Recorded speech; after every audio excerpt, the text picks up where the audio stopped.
चलिए जी, बिस्मिल्लाह करते हैं अपने इस लेक्चर की, जो कि IFRS 16 के ही सीरीज़ में कंटिन्यूएशन है।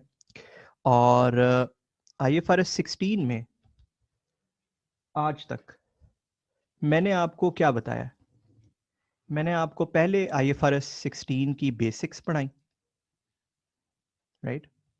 कि जी लेसर की, लेसी की बुनियादी अकाउंटिंग क्या है, कुछ बुनियादी टर्म्स IFRS 16 के क्या है।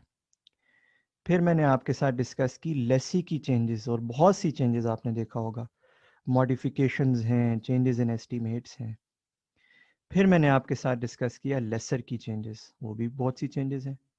बहरहाल लेसर की चेंजेस जो हैं वो थोड़ी सी लेस कॉम्प्लेक्स हैं एज कंपेयर टू लेसी की चेंजेस, बट चूंकि उनका तर्ज अकाउंटिंग मुख्तलिफ है, तो अनफॉर्चुनेटली बच्चों को लेसी की चेंजेस अलग तैयार करनी पड़ती हैं और लेसर की चेंजेस अलग तैयार करनी पड़ती हैं। ऐसा नहीं है कि एक स्टैंडर्ड रूल बता दिया जाए कि यार किसी भी किस्म की चेंज हो तो ये कर लो, जो कि एक प्रिंसिपल बेस्ड अप्रोच होती है, वो नहीं बताई स्टैंडर्ड ने।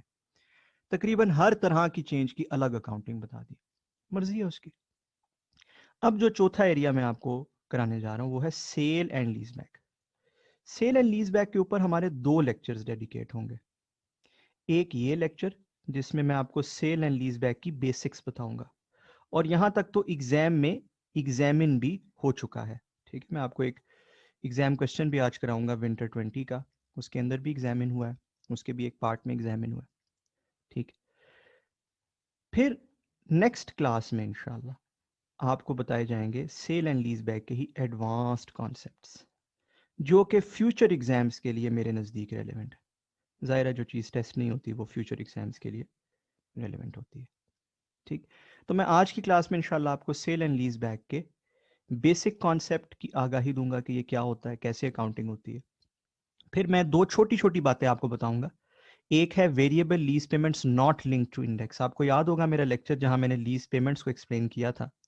मैंने आपसे कहा था वो वेरिएबल लीज पेमेंट्स या वेरिएबल पेमेंट्स, लीज नहीं कहना चाहिए, वेरिएबल पेमेंट्स जो लिंक टू इंडेक्स होती हैं वो तो लीज पेमेंट्स का हिस्सा होती हैं, बट जो नॉट लिंक टू इंडेक्स होती हैं वो लीज पेमेंट्स का हिस्सा नहीं होती।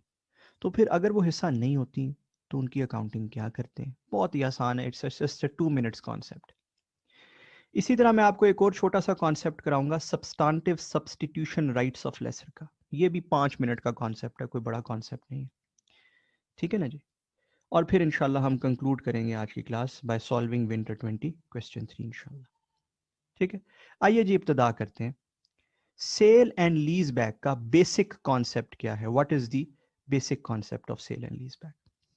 सेल एंड लीज बैक का बुनियादी कॉन्सेप्ट यह है कि फर्ज कीजिए एक पार्टी है, पार्टी ए, जिसके पास एक एसेट है, फर्ज कर लीजिए एक कार। वो क्या करती है, वो एक और पार्टी, पार्टी बी को अपनी ये कार सेल कर देती है, बेच देती है। अच्छा, अब ये सेल हुई या नहीं हुई ये IFRS 16 डिटरमिन नहीं करता।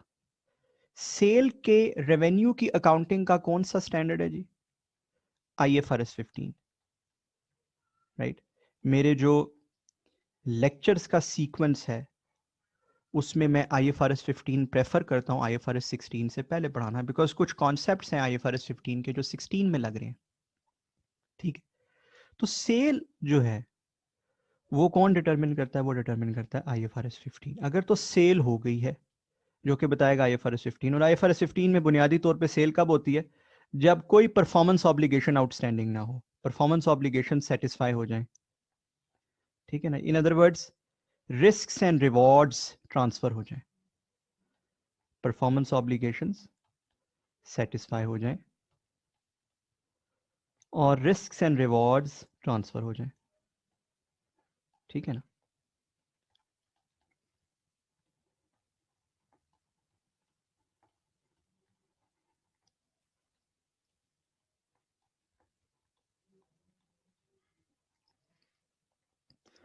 तो ए पार्टी ने क्या किया, उसने अपनी गाड़ी बेच दी बी पार्टी को।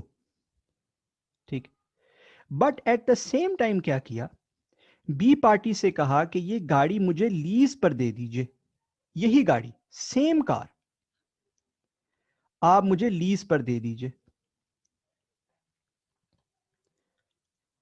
यानी कि दो ट्रांजैक्शंस हुई। एक ट्रांजैक्शन में ये पार्टी ए वाज सेलर, क्या ख्याल है, and party B was buyer. और दूसरी ट्रांजैक्शन में party A has become lessee and party B is lessor. ठीक है, इसीलिए पार्टी ए को बोलते हैं सेलर लेसी और पार्टी बी को बोलते हैं बायर लेसर। ठीक, स्टैंडर्ड पता है क्या कहता है? आईएफआरएस ये कहते हैं, और यूएस गैप्स में भी सिमिलरली सेम ट्रीटमेंट है। दोनों स्टैंडर्ड्स ये कहते हैं कि जी ये सेल और ये लीज, ये दो अलग ट्रांजैक्शंस नहीं है, इनकी मिलाकर अकाउंटिंग करनी चाहिए। ऐसा पता है ये क्यों कहते हैं? ऐसा इसलिए कहते हैं कि दुनिया में, रियल वर्ल्ड में ऐसी बहुत सी एग्जांपल्स मौजूद हैं जहां पे इस किस्म की ट्रांजैक्शंस होती हैं। फॉर एग्जांपल, अगर आप गूगल करना चाहते हो और पढ़ना चाहते हो तो टेलीकॉम सेक्टर में एक शाइनिंग एग्जांपल इसकी मौजूद है। टेलीकॉम सेक्टर के जो टावर्स होते हैं, ठीक है, खंबे जो होते हैं, बेसिकली एक खंबा होता है ना, टावर होता है, उसके ऊपर इक्विपमेंट लगा होता है, डिशें लगी होती हैं, राइट, रेडियो इक्विपमेंट लगा होता है जिससे कम्युनिकेशन होती है। ये जो खंबा होता है नीचे, ये जो ये टावर है, रेडियो इक्विपमेंट की बात नहीं हो रही, टावर की बात हो रही है। ये जो टावर है, इसकी पूरी दुनिया में बेशुमार ऐसी ट्रांजैक्शंस हुई हैं जिसमें कंपनियों ने अपने टावर बेचे और साथ ही लीज बैक कर लिया। आप गूगल करके पढ़ सकते हैं। इसी तरह और दुनिया के सेक्टर्स में भी ऐसी ट्रांजैक्शंस हुई हैं, और जो कंपनीज ये ट्रांजैक्शंस कर रही होती हैं उनको एट द सेम टाइम पता होता है कि मैं सेल करूंगा और साथ ही लीज बैक, क्योंकि अगर कोई टेलीकॉम कंपनी अपने टावर ही बेच देगी तो फिर वो चलेगी कैसे भाई? टावर तो चाहिए ना उसको अपनी सर्विसेज देने के लिए, तो वो सेल करती है, लीज बैक कर लेती है। पूरी दुनिया में ऐसी ट्रांजैक्शंस हो रही हैं, आप गूगल कर सकते हैं। अफ्रीका में हुई हैं, यूरोप में हुई हैं। ठीक है जी, लिहाजा चूंकि ट्रांजैक्शन करने वाले इसको एक ट्रांजैक्शन, सिंगल ट्रांजैक्शन समझते हैं, इसलिए स्टैंडर्ड कहता है इसकी अकाउंटिंग भी एज अ सिंगल ट्रांजैक्शन होनी चाहिए। ठीक, अच्छा, एक और बड़ी खूबसूरत बात है, गौर से देखिएगा। फर्ज कीजिए जो कार सेल हुई है, इस कार की फेयर वैल्यू है 5 मिलियन रुपीज। कितनी है इसकी फेयर वैल्यू? 5 million rupees. ठीक है, और इसका फेयर मार्केट रेंटल है 1 मिलियन पर एनम। यानी कि अगर कोई इस गाड़ी को किराए पर दे या लीज पर ले तो आमतौर पर मार्केट में ऐसी गाड़ी का रेंटल क्या चल रहा है? 1 मिलियन पर एनम। ठीक, ओके। अब जरा देखते जाइएगा, सिनेरियोज देखिएगा जरा, आपको समझ आएगी कि कैसे ये एक सिंगल ट्रांजैक्शन होती है। फर्ज कीजिए मिस्टर ए ने मिस्टर बी को कहा, यार तुम्हें तो पता है, जाहिर है दोनों पार्टीज को पता होगा, फेयर वैल्यू तो ट्रांजैक्शन ही वो होती है, वैल्यू ही वो होती है जो आमतौर पे मार्केट में चल रही है, तो सबको पता होती है फेयर वैल्यू। मिस्टर ए ने मिस्टर बी को कहा, यार गाड़ी मेरी है 5 मिलियन की, मुझे ना पैसों की जरा जरूरत है, क्या आप मुझसे 6 मिलियन की खरीद सकते हो? अब आम हालात में मिस्टर बी मना करेगा, नहीं जी मैं नहीं खरीदता। क्यों खरीदूं, मैं पागल हूं? तुम्हें पैसों की जरूरत है तो जाके बैंक से लोन लो, मैं तुमसे क्यों खरीदूं? क्या ख्याल है? However sale and lease back transaction में एक बड़ी खूबसूरत बात है, मिस्टर बी एग्री कर सकता है। पता कैसे एग्री करेगा? कहेगा ठीक है भाईजान, सेल प्राइस 6 मिलियन है, डन। एक काम करेंगे, लीज रेंटल 1.5 मिलियन सेट करेंगे पर एनम। बात समझ आई? आप उससे पूछेंगे क्यों, बल्कि इनफैक्ट आप पूछेंगे ही नहीं क्यों, क्योंकि आपको खुद ही समझ आ जाएगी बात फौरन। कहेगा ठीक है जी, मैं आज आप पे एहसान कर देता हूँ, आज आपको ज़्यादा पैसे दे देता हूँ, कल को आप ये एहसान मुझे चुका दें, मैं आपका कोई फुफो का बेटा तो नहीं हूँ, राइट। हम तो दो इंडिपेंडेंट पार्टीज हैं, कल को आप ये एहसान मुझे चुका दें, आप मुझे ज़्यादा रेंटल दे दें। क्या ख्याल है, बात समझ आई? तो यूं सिनेरियोज हो सकते हैं। अच्छा, फिर एक और सिनेरियो भी हो सकता है, क्या? देखिएगा, मैं उससे कहूं यार, मैं देख भाई, मैं आपको ये बेच रहा हूं 4 मिलियन की, I am selling you it to you at less than fair value, you know I know it's fair value is 5 million, ठीक है ना? I am selling it to you for 4 million. क्यों? मुझे फ्यूचर में lease rental कम चाहिए, मैं अपनी future में कैश फ्लो प्रोटेक्ट करना चाहता हूं, आइंदा आने वाले दिनों में मुझे लीज रेंटल कम चाहिए, से 0.7 मिलियन पर एनम। क्या दूसरा बंदा एग्री कर जाएगा?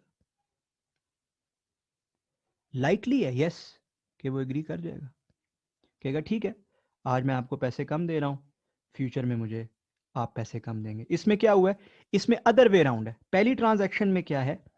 पहली ट्रांजैक्शन में एहसान किसने किया था? सिनेरियो 1 में एहसान किसने किया था? एहसान किया था बायर ने सेलर पे, ऐसे ही है ना? तो बाद में सेलर जो है वो एहसान चुका रहा था ज्यादा लीज रेंटल देके। दूसरी ट्रांजैक्शन में एहसान किसने किया है? दूसरी ट्रांजैक्शन में एहसान किया है सेलर ने। तो बाद में बायर वो एहसान चुका रहा है कम लीज रेंटल लेके। अब देख रहे हैं, और ये वाकई रियल वर्ल्ड में ऐसा होता है, तभी तो स्टैंडर्ड कहता है कि यार it is indeed a single transaction. समझ आई why the standard thinks that it is a single transaction? And standard सच कह रहा है ना, मेरा ख्याल है बिल्कुल सच कह रहा है, वाकई इट इज ट्रू, ठीक है ना? अच्छा, एक सिनेरियो 3 भी बनाते हैं, थोड़ा सा आप लोगों की नॉलेज टेस्ट करने के लिए। आई थिंक आपको उसके बाद बिल्कुल क्लियर हो जाएगी इंशाल्लाह।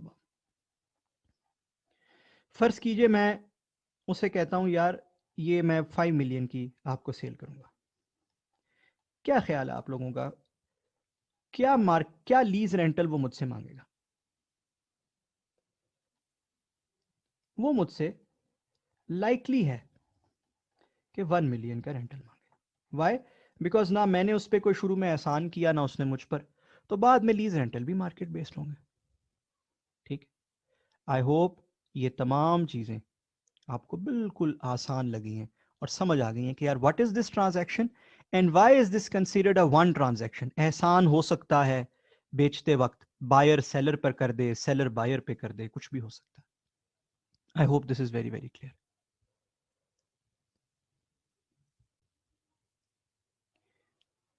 ऑलराइट, दो छोटी छोटी बातें इसी ट्रांजैक्शन की बेसिक्स के हवाले से और समझ लेते हैं, और फिर इंशाल्लाह हमें बिल्कुल समझ आ जाएगी। पहली बात तो ये कि सेल जब होती है और जो लीज बैक होती है, वो जो लीज वापस आ रही है, अब जाहिर है उसमें एक लेसर इन्वॉल्व है। पार्टी ए क्या थी? लेसी थी ना, सेलर लेसी। पार्टी बी क्या थी? लेसर। अब जब भी लेसर इन्वॉल्व हो, लेसर की अकाउंटिंग करनी हो, तो हम कहते हैं कि जी ये जो लीज है ये दो किस्म की हो सकती है, दो इकसाम की। ऑपरेटिंग लीज भी हो सकती है, फाइनेंस लीज भी हो सकती है, ऐसे ही है ना, राइट? याद रखिए सेल एंड लीज बैक में ये दोनों इकसाम की लीज हो सकती है, ठीक है? इसमें ज्यादातर, मोर ऑफन, ज्यादातर ये ऑपरेटिंग लीज होती है। ये क्या होती है? ऑपरेटिंग लीज होती है ज्यादातर, बट होने को ये दोनों किस्म की लीज हो सकती है।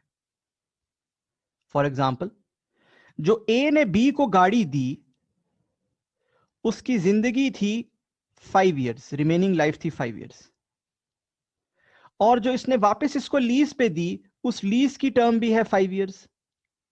तो ये हो गई ना फाइनेंस लीज लेसर के पर्सपेक्टिव से, हो गई या नहीं हो गई?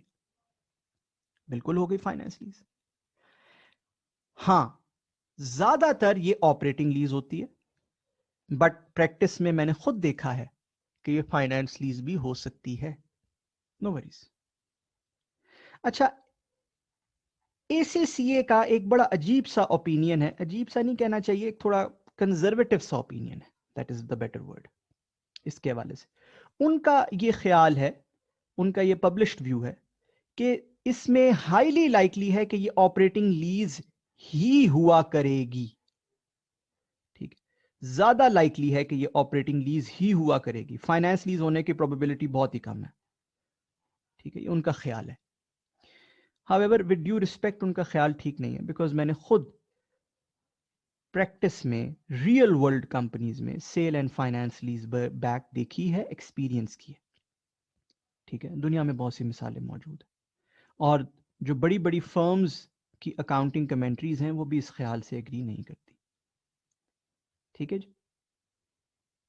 सो अगर आप कहीं पढ़ें, मैं सिर्फ आपकी उस नॉलेज को दुरुस्त रखने के लिए बता दिया। With due respects to ACCA as an organisation, sale and finance lease back हो सकती है, होती है रियलिटी में। ठीक। सेकेंड चीज, मैंने आपसे कहा कि सेल होना जरूरी है, कहा या नहीं कहा पिछली स्लाइड पर? क्या कहा आपसे कि sale and finance lease back में सेल होना जरूरी है ना? और मैंने आपसे यह कहा कि सेल जो है वो डिटरमिन होती है एज पर IFRS 15।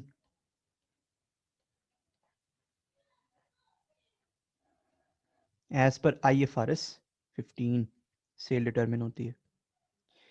अब IFRS 15 में सेल का बड़ा सिंपल क्राइटेरिया है कि जी परफॉर्मेंस ऑब्लिगेशन सेटिस्फाई हो चुका हो, रिस्क एंड रिवॉर्ड्स ट्रांसफर हो चुके हों। ठीक है ना, वो मैंने बता दिया आपको। व्हाट इफ सेल ही नहीं हुई? व्हाट इफ मैंने उसका कंट्रोल स्टिल अपने पास रखा हुआ है, उस ऐसे टर्म्स में मैंने बेची है कि सेल नहीं हुई, it is not a sale. और यूजुअली ये सवाल में लिखा होगा whether it is a sale और it is not a sale. What if के सेल नहीं हुई? ठीक है, फिर क्या होगा? फिर क्या होगा? याद रखिए, स्टैंडर्ड कहता है अगर ये सेल नहीं हुई तो इसे लोन के तौर पर ट्रीट किया जाएगा। किस तौर पर? लोन के तौर पर। यानी कि ए ने जो बी को बेचा है, ए ने जो बी को सेल किया है, उसके अगेंस्ट जो ए को पैसे मिले हैं, फर्ज कीजिए ए ने बी को गाड़ी बेची 5 मिलियन की, जो उसकी फेयर वैल्यू थी उसी पे बेच दी।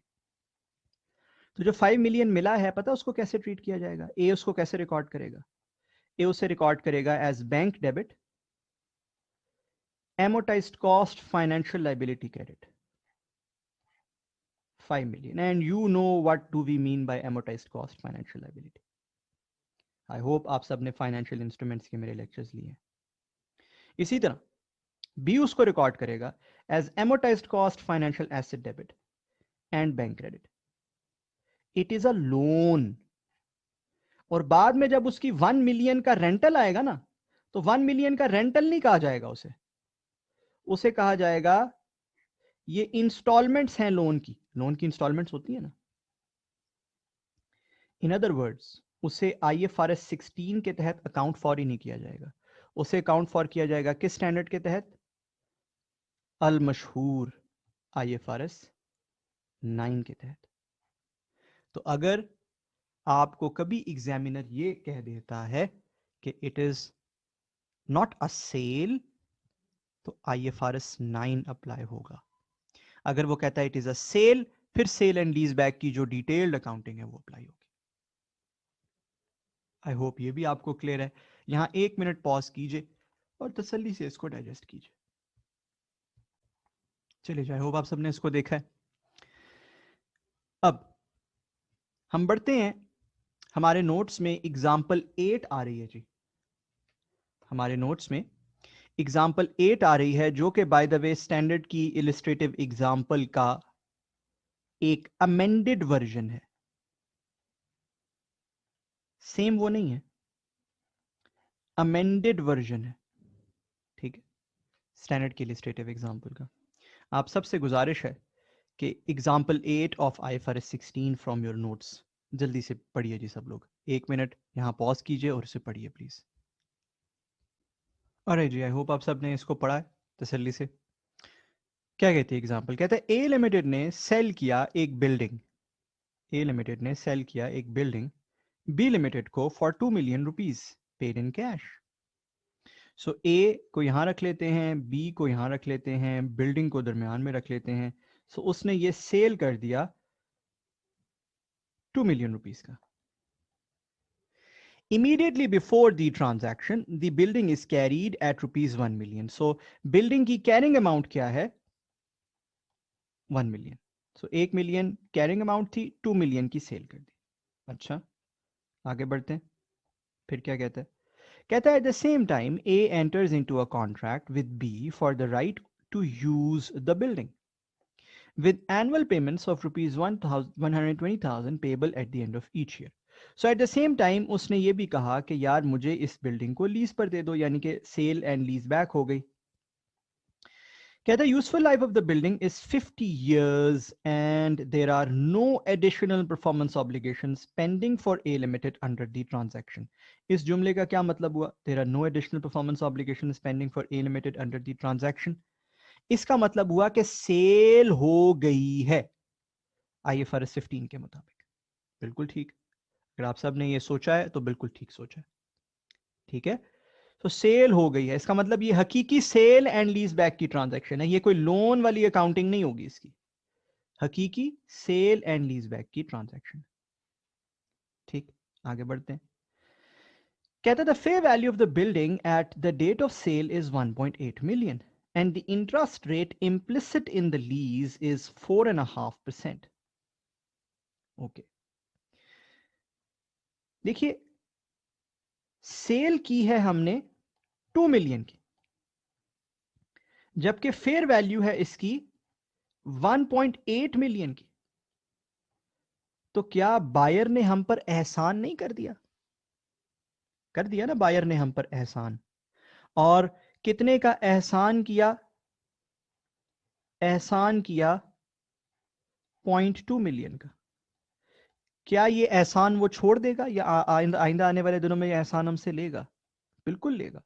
स्टैंडर्ड कहता है हर बंदा एहसान अपना पूरा करेगा, ठीक है ना। वो कहता है मैं मान ही नहीं सकता कि कोई एहसान पूरा ना करे, ठीक है। एवरी पर्सन विल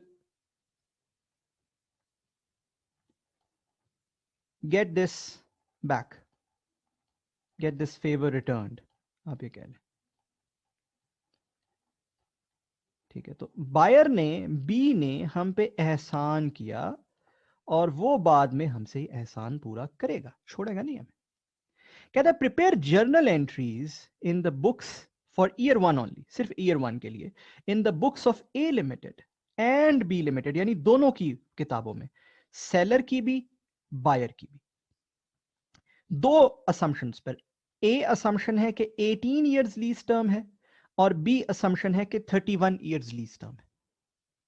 अच्छा, आप गेस कर सकते हो कि मैंने ये दो असम्पशंस क्यों रखी हैं, 18 इयर्स और 31 इयर्स, ठीक है। और हम देखेंगे इंशाल्लाह दोनों जब हम सॉल्व करेंगे। 18 इयर्स वाले में यूं होगा कि लेसर के लिए ये ऑपरेटिंग, क्योंकि लेसर के लिए दो किस्म की लीज हो सकती है ना, लेसर के लिए ये बनेगी ऑपरेटिंग लीज बैक, देख लीजिएगा 18 इयर्स वाले केस में। और 31 इयर्स वाले केस में ये होगा कि लेसर के लिए, मैं दिखाऊंगा आपको, ये बनेगी फाइनेंस लीज बैक। कैसे बनेगी देखेंगे आप, ठीक है। तो बेसिकली दोनों की एक एक मिसाल करवाने के लिए मैंने ये बताया है, दो पोर्शंस बनाए हैं इस सवाल के, ठीक। आई होप आपको सवाल समझ आ गया, सवाल की बेसिक्स समझ आ गई। It's not a difficult question. जाहिर, मैंने आपसे अर्ज किया कि ये सेल एंड लीज बैक का बेसिक वाला लेक्चर है, इसके बाद मैं इंशाल्लाह एडवांस्ड वाले लेक्चर पे आपको अगले लेक्चर में लेके जाऊंगा, ठीक है। तो आगे बढ़ते हैं, पहले हम सॉल्व करते हैं पार्ट ए, ठीक है जी। अच्छा, पार्ट ए में जो बायर लेसर है, यानी कि जो खरीदार है और at the same time lessor भी है, उसका नाम है बायर लेसर। खरीदार भी है और लेसर भी है। वो क्या जर्नल्स करेगा? देखिएगा, वो एंट्री करेगा, बिल्डिंग डेबिट करेगा अपने पास, और बिल्डिंग जो है वो लाइकली है कि उसके पास इन्वेस्टमेंट प्रॉपर्टी क्लासिफाई होगी। क्या क्लासिफाई होगी? Investment property. अच्छा, क्यों? थोड़ा सा सोचना पड़ेगा आपको और आपको समझ आ जाएगी क्यों। इसलिए कि लैंड या बिल्डिंग अगर किसी दूसरे को ऑपरेटिंग लीज पर दी जाए तो उसको क्या कहते हैं? लैंड या बिल्डिंग अगर किसी दूसरे को ऑपरेटिंग लीज पर दे दी जाए तो उसे क्या कहते हैं? उसे बोलते हैं ना आईपी। लिहाजा ये आईपी बनती है, ठीक है ना। तो ये इन्वेस्टमेंट प्रॉपर्टी डेबिट करेगा, बिल्डिंग इन्वेस्टमेंट प्रॉपर्टी डेबिट करेगा, और ये डेबिट करेगा इसकी फेयर वैल्यू पे। किस वैल्यू पे? फेयर वैल्यू पे। एज इफ कि अगर ये मार्केट से खरीदता, कहां से खरीदता? मार्केट से खरीदता, सेल एंड लीज बैक में ना खरीदता, मार्केट से खरीदता, तो कितने की मिलती इसे? इसे मिलती जी 1.8 मिलियन की। रुपीज इन थाउजेंड्स कर लेते हैं, 1800 की। करेक्ट?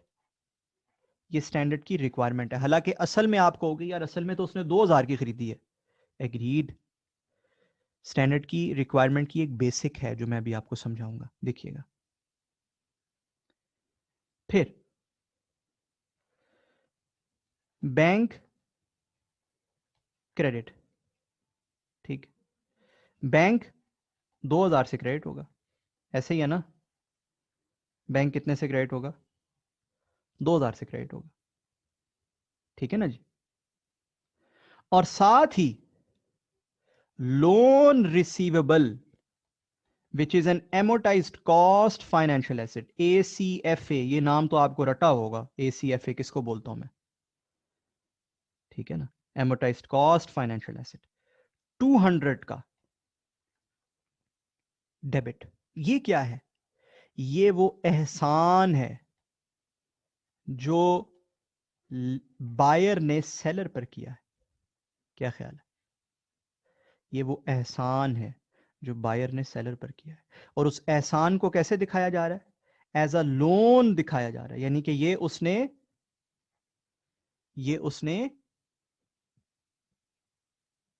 एज लोन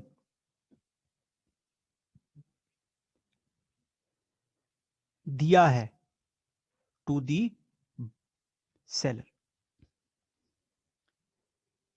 आई होप ये बात क्लियर हो गई। सो डे 1 पर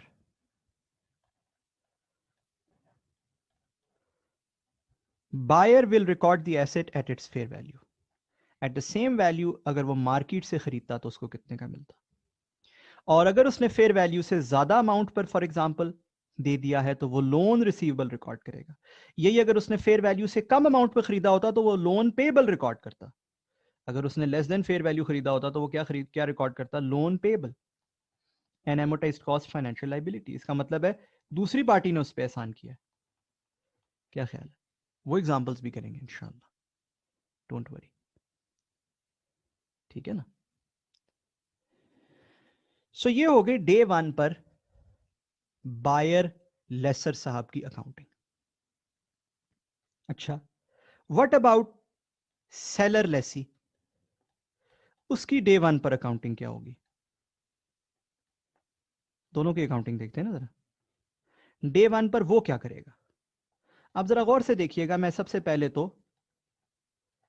लाइंस लिख रहा हूं, लाइंस लिख रहा हूं। क्या लाइंस है देखते जाइएगा। डे 1 पर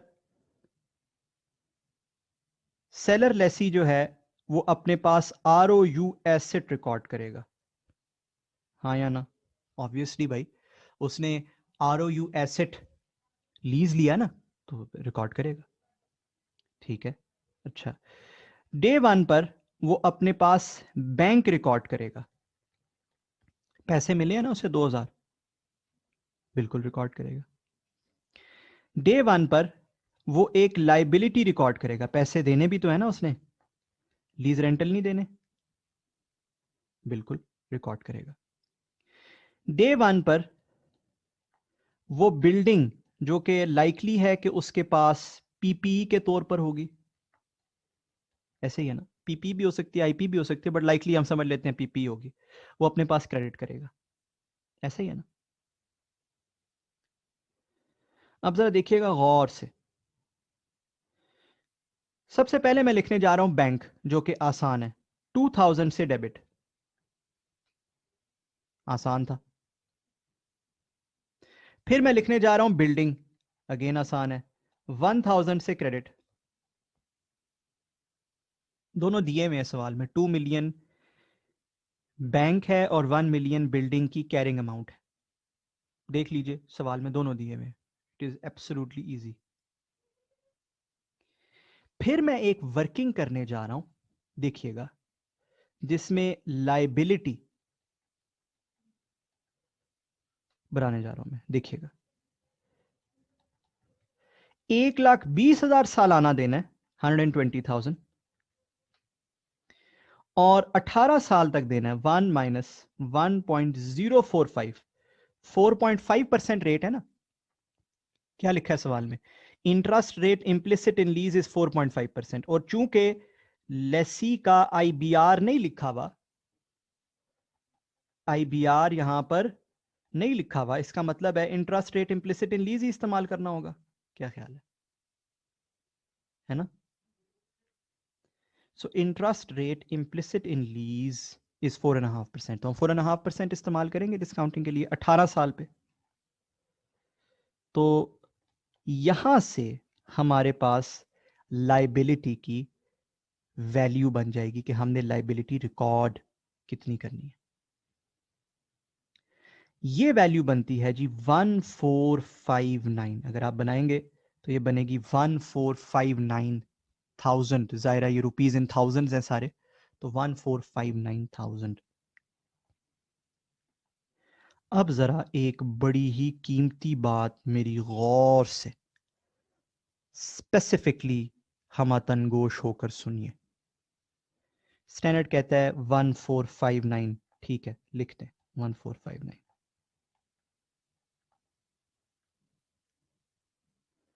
बट वो कहता है असल में इस 1459 के दो हिस्से हैं, इस 1459 के अंदर टू थिंग्स, टू पार्ट्स शामिल है। पता है वो कौन से दो पार्ट्स कहता है, कहता है एक है loan payable, amortized cost, financial liability, 2 lakh रुपए की, और दूसरा है lease liability, 12 lakh, balancing number 59,000 रुपए की, जो बैलेंसिंग नंबर बनता है। अब आप लोगों का सबका जो है ना वो एक दफा ब्रेन घूम गया होगा कि यार ये क्या चक्कर है। स्टैंडर्ड कहता है भाई होश करो, वो कहता है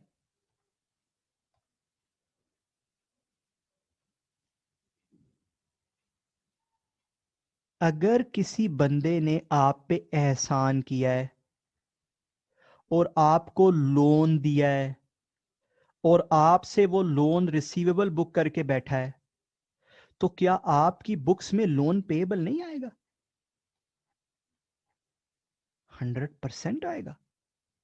कहता है भाई वो लोन रिसीवेबल बुक करके बैठा है, for every loan receivable at the other end there is a loan payable,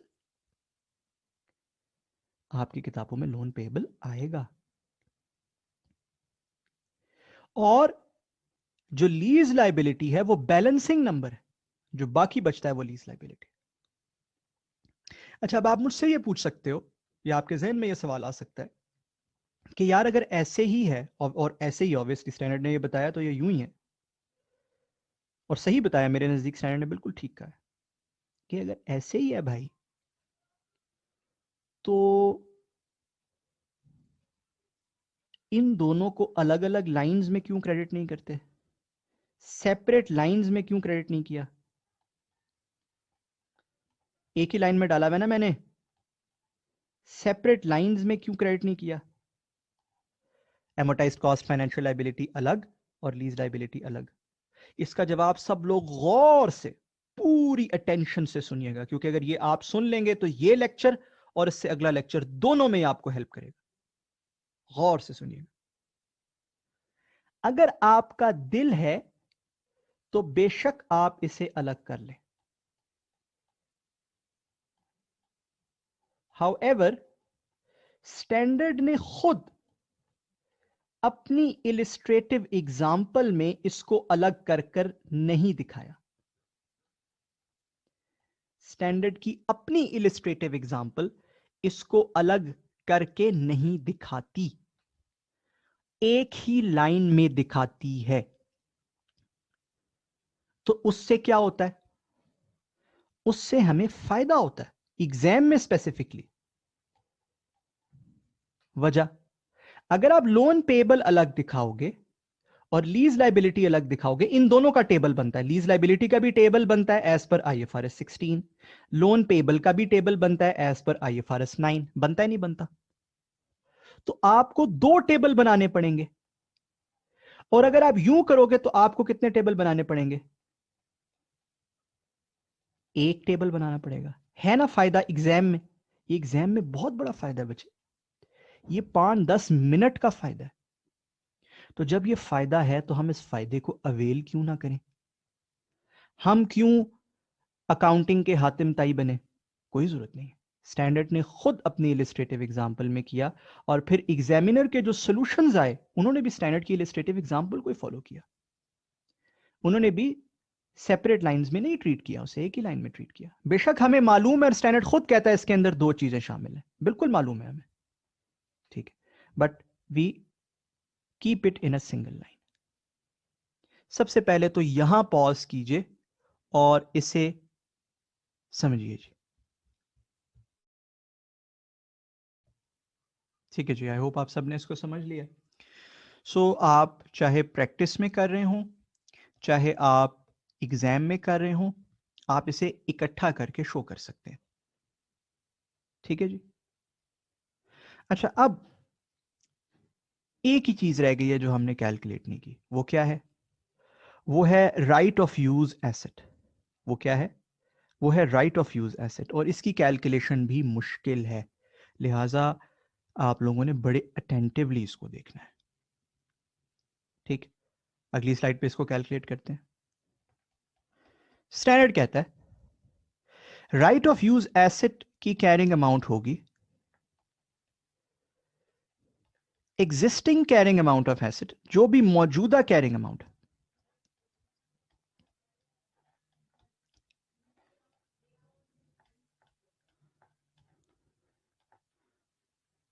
multiplied by proportion of asset retained through lease।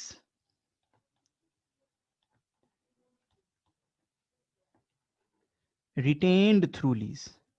अच्छा, अब कैसे करेंगे ये? पहले तो existing carrying amount of asset क्या है? What is existing carrying amount of asset? It is 1000। It is what?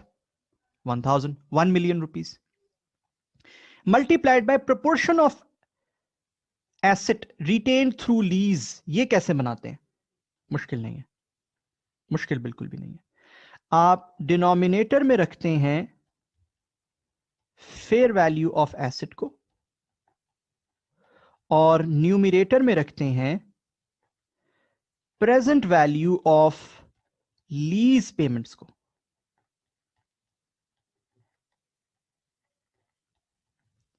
ठीक है, आप डिनोमिनेटर में रखते हैं फेयर वैल्यू ऑफ एसेट को, और न्यूमिरेटर में रखते हैं present value of lease payments को। अभी हम इस पे भी डिस्कस करेंगे कि यार इसके अल्टरनेटिव तरीके क्या हो सकते थे और वो स्टैंडर्ड ने क्यों इस्तेमाल नहीं किया। मेरे नजदीक ये बेहतरीन तरीका है जो स्टैंडर्ड ने इस्तेमाल किया।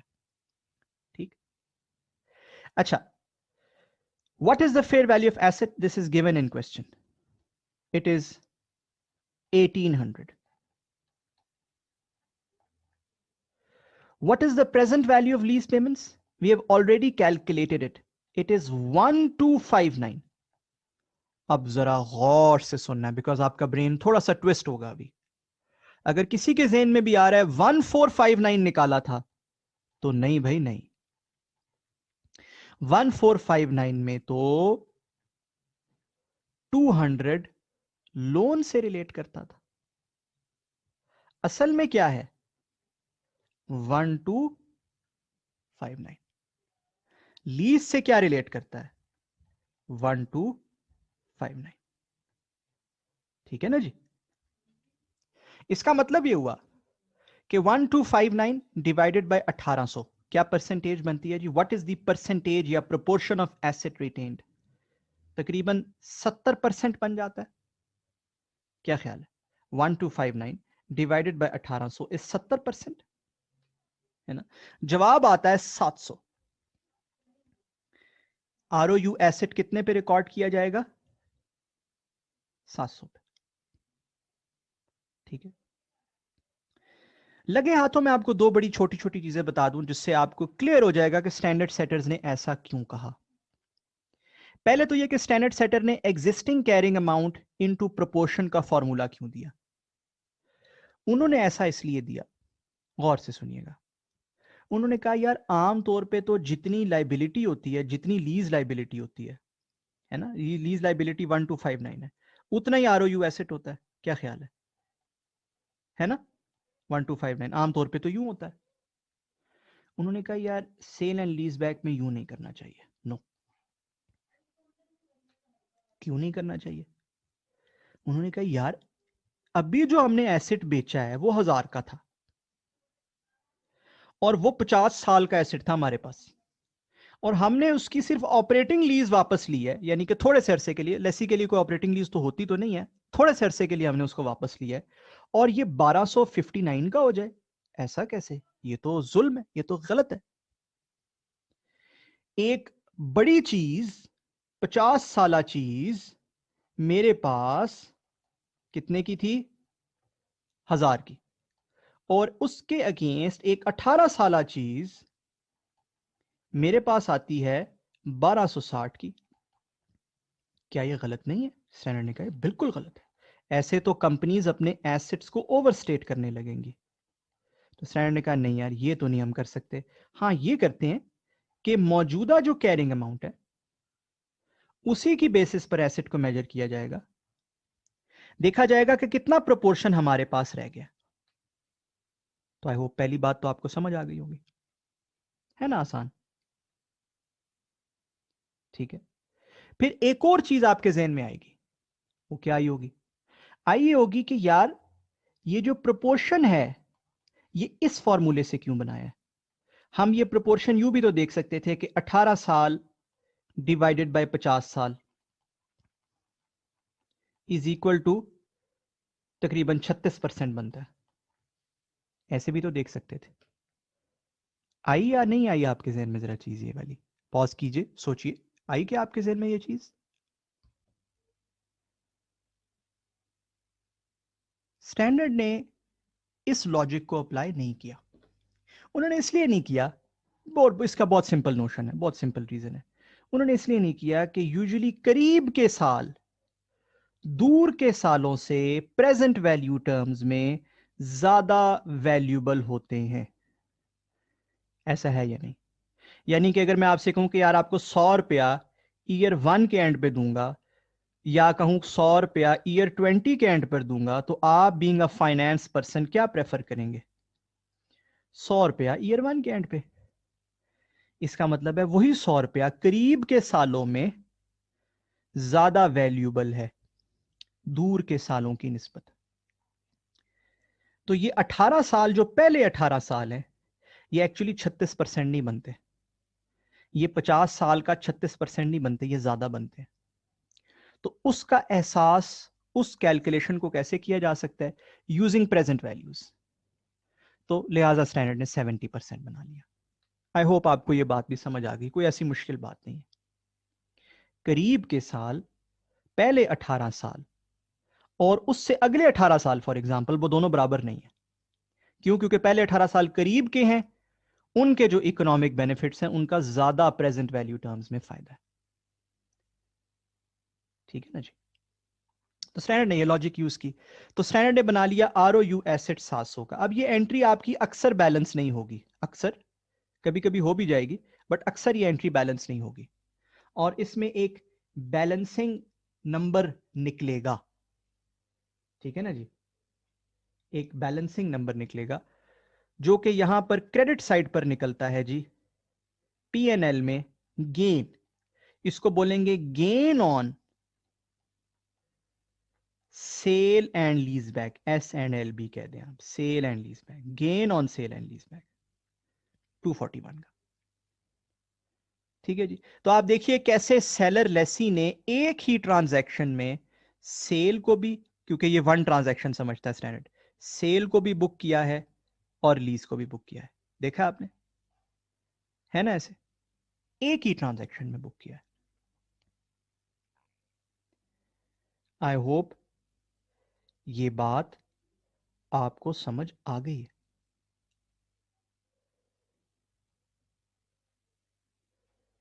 ठीक है जी। सो डे 1 की अकाउंटिंग आई होप हम सबको क्लियर हो गई है। अब इसी में मैं छोटा सा ट्विस्ट ऐड करता हूं, छोटा सा ट्विस्ट है, बड़ा ट्विस्ट नहीं है, छोटा सा ट्विस्ट है, और इसकी हेडिंग ही मैं देता हूं ट्विस्ट की, ताकि आपको पता हो कि ये कोई ओरिजिनल सवाल नहीं है, ये ट्विस्ट मैंने एक ऐड किया है। ठीक है ना। अगर ये ट्विस्ट हो जाता तो हम कैसे करते? फर्ज कीजिए इसकी सेल प्राइस होती 1500 या 1700 कह देते हैं। सेल प्राइस क्या होती? 1700। All other information remains the same.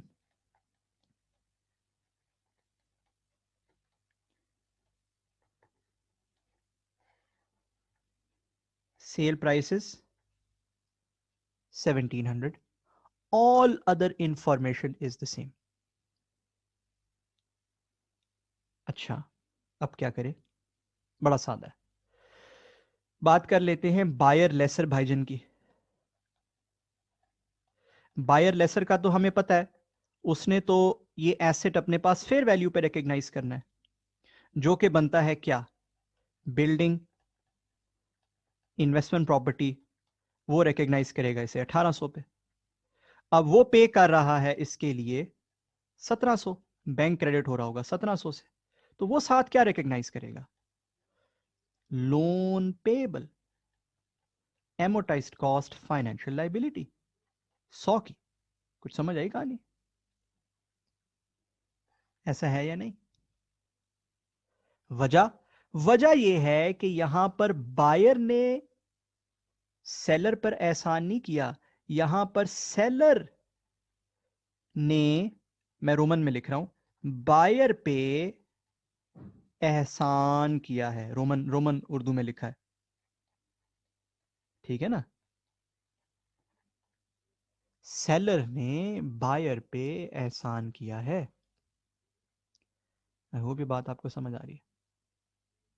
तो वो एहसान आ गया यहां पे।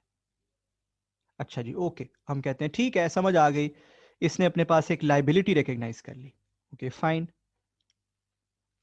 व्हाट अबाउट और other partner, seller lessee, what will he do? वो क्या करेगा? देखिएगा, डे 1 पर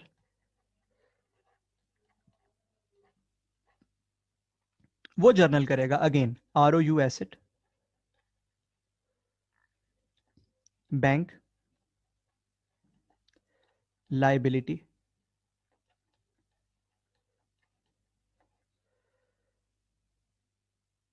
बिल्डिंग, ठीक है ना, PP, और जो भी फिर P&L में बैलेंसिंग निकलेगा वो आ जाएगा नीचे। ठीक है ना, इतना तो आपको समझ आ गई। अच्छा, बैंक आपको पता है उसको 1700 मिला है, बिल्डिंग 1000 की क्रेडिट होगी। ये दोनों नंबर तो मैंने पिछली दफा भी ठक करके लिख लिए थे, बिकॉज ये तो रेडिली नोन है। अच्छा, लाइबिलिटी जो है वो वैसे ही बनेगी प्रेजेंट वैल्यू, और वो प्रेजेंट वैल्यू सेम रहेगी कितनी, 1459। क्या ख्याल है? पेमेंट्स वही, रेट वही, तो 1459 ही रहेगा ना भाई। क्या ख्याल है? बिल्कुल ठीक है, बिल्कुल ठीक है। ठीक है जी, समझ आ गई बात। गौर से देखिएगा, दोबारा कहा जाएगा, दोबारा कहा जाएगा भाई इस लाइबिलिटी के दो हिस्से हैं, टू पार्ट्स हैं। दोबारा कहा जाएगा। मेरी बात इंतहाई गौर से सुननी है, वरना समझ नहीं आएगी, मैं पहले बता रहा हूं। कहा जाएगा एक पार्ट है loan receivable, amortized cost, financial asset, जो कि है 100 पॉजिटिव, जो कि है 100 पॉजिटिव। अच्छा, मैं जरा लाइबिलिटी को नेगेटिव लिख दूं अगर आपकी इजाजत हो तो, क्योंकि अब दो चीजें ना, एक एक रिसीवेबल है और एक पेएबल है। अच्छा, तो लाइबिलिटी को नेगेटिव लिख देता हूं। दूसरा हिस्सा है लीज लाइबिलिटी, जो कि है, अब यहां पे आपका जहन थोड़ा सा घूमेगा, 1559 नेगेटिव। कहानी समझ आई? 1559 नेगेटिव, 100 पॉजिटिव, 1559 नेगेटिव। बात समझ आ गई?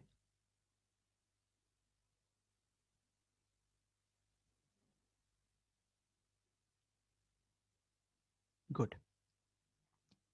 अब अगेन वही सवाल कि अगर इसमें एक एसेट है और एक लाइबिलिटी है, तो इसको टू लाइंस में क्यों नहीं लिखा? एसेट अलग और लाइबिलिटी अलग। गौर से मेरी बात सब लोग कान खोलकर, जहनों को कुशादा करके सब सुन लें। एग्जाम में हमें इसको टू लाइंस में लिखने की कोई जरूरत नहीं है। मैं आपको आने वाली कुछ एग्जाम्पल्स में, जो थोड़ी सी कॉम्प्लेक्स एग्जाम्पल्स होंगी, उसमें टू लाइंस में लिख के दिखाऊंगा भी, कुछ कॉम्प्लेक्स एग्जाम्पल्स में, ठीक है, जिसमें मेरे ख्याल में आप दो लाइनों में लिखे बगैर समझ नहीं पाएंगे। लेकिन बेशक मैं ऐसे करूं, एग्जाम में वो सिर्फ आपको समझाने के लिए है। आपको एक दफा समझ आ गया, जैसे मुझे समझ आ गया है, तो मैं अब एग्जाम में बैठूंगा तो मैं एक ही लाइन में लिखूंगा। बात समझ आ रही है? एग्जाम में हम हमेशा क्या करेंगे? Single line. चाहे लाइबिलिटी के दो हिस्से हों, जैसे पहले थे यहां पे कि दो लाइबिलिटियां थी, एक 200 की लाइबिलिटी, एक 1200 की लाइबिलिटी, या लाइबिलिटी के अंदर एक एसेट छुपा हुआ हो, यानी कि एक 100 का एसेट और एक 1500 की नेगेटिव लाइबिलिटी, कोई मसला नहीं। हमेशा, ऑलवेज, एग्जाम में सिंगल लाइन में लिखिए इसे, और उसका सिंगल टेबल बनाइए अकाउंटिंग करते हुए। बात समझ आई है नहीं? मैं आपको कुछ कॉम्प्लेक्स एग्जांपल्स में इसको अलग अलग करके दिखाऊंगा, लिखकर दिखाऊंगा, सिर्फ समझाने के लिए, समझाने के लिए, ठीक है? ये नहीं समझ लेना कि एग्जाम में ऐसे करना है। एग्जाम में कैसे करना है? सब लोग अपने अपने घरों पे बैठे हुए, अपने बिस्तरों पे, अपने स्टडी टेबल्स पे जरा चीख के बोलेंगे, सिंगल लाइन में हम एग्जाम में से लिखेंगे, अपना टाइम बचाएंगे, ठीक है? समझ जरूर लेंगे कि इसके अंदर दो चीजें हैं, वो हमें समझ आना भी जरूरी है, बट एग्जाम में से सिंगल लाइन में लिखा जाएगा। आई होप इससे ज्यादा क्लियर मैं नहीं हो सकता था, ठीक है ना जी? अच्छा, यहां पर भी आरओयू एसिड कैसे बनेगा, इसकी भी आरओयू एसिड के साथ मिसाल करते हैं ना।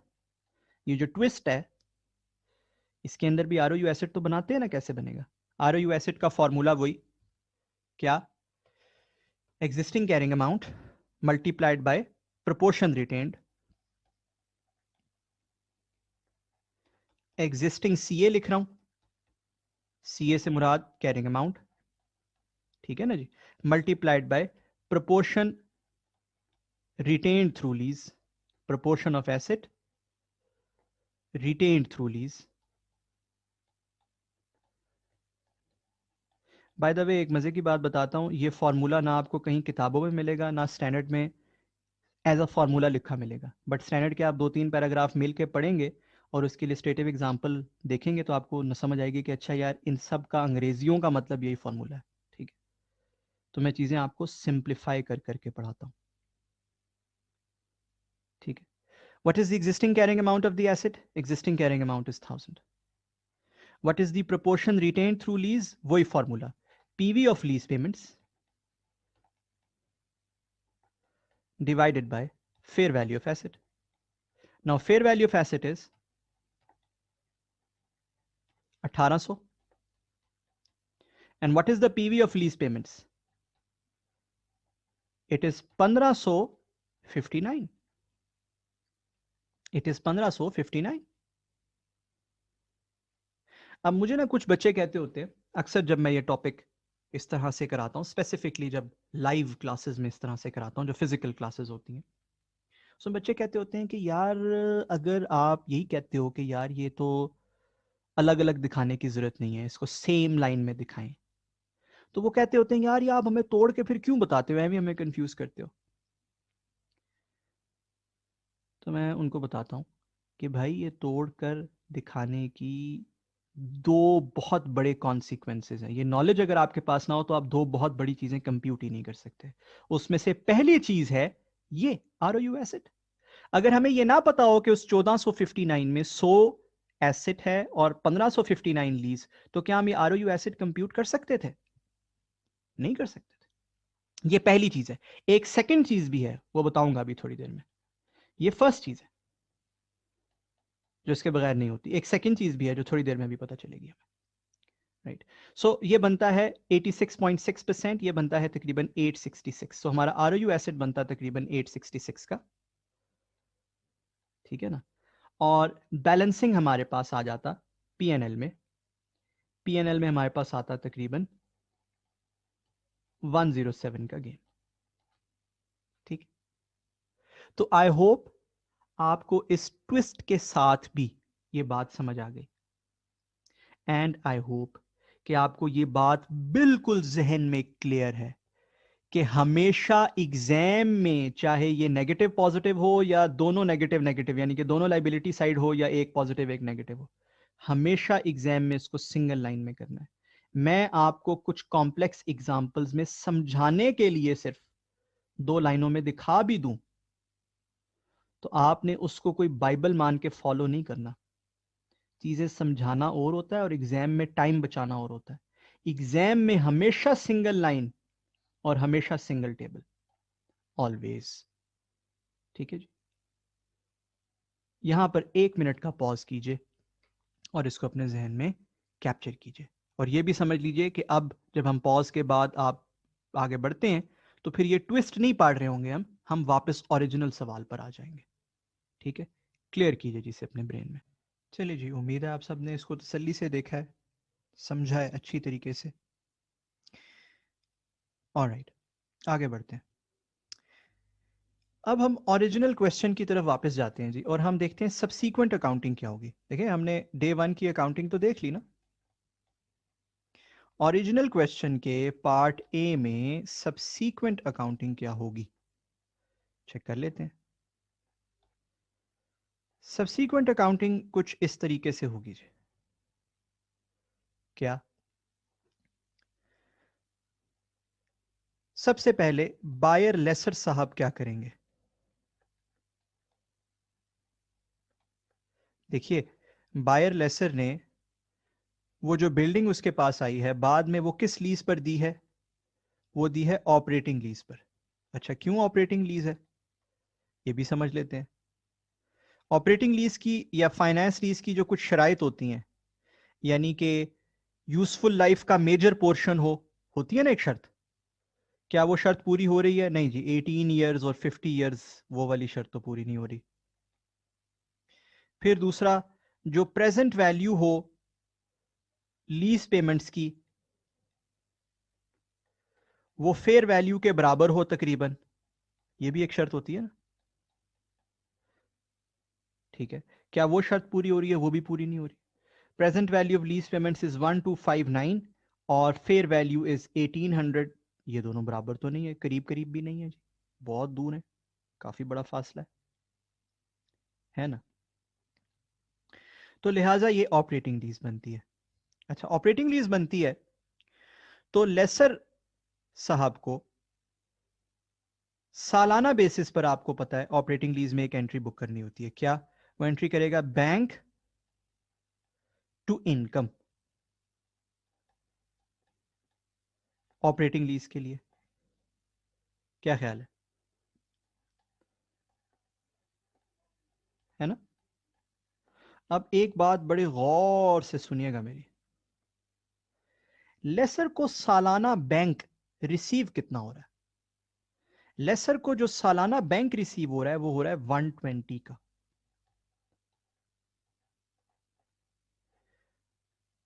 अगर वो ये सारे का सारा 120 ऑपरेटिंग लीज में डाल देता है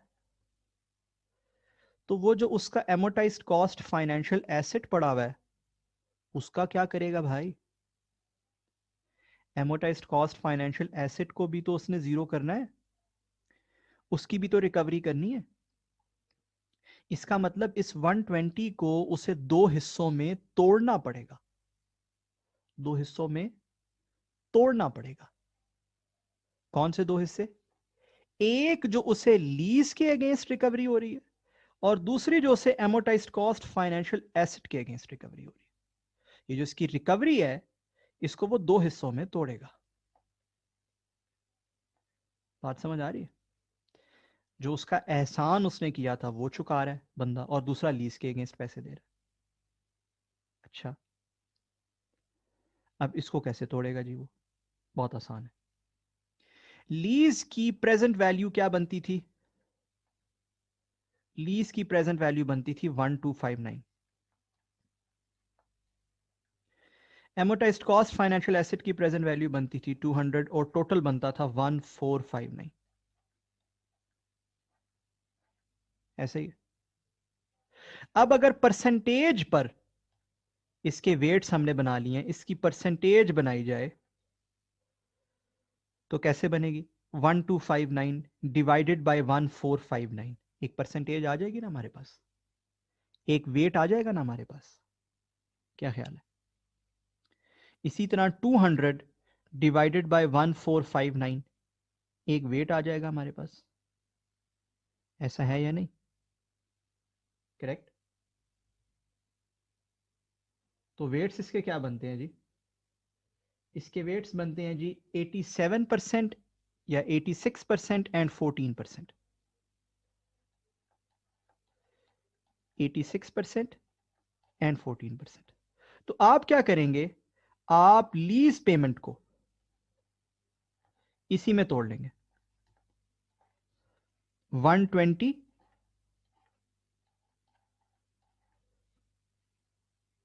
का 86% अलग कर लेंगे और 120 का ही 14% अलग कर लेंगे।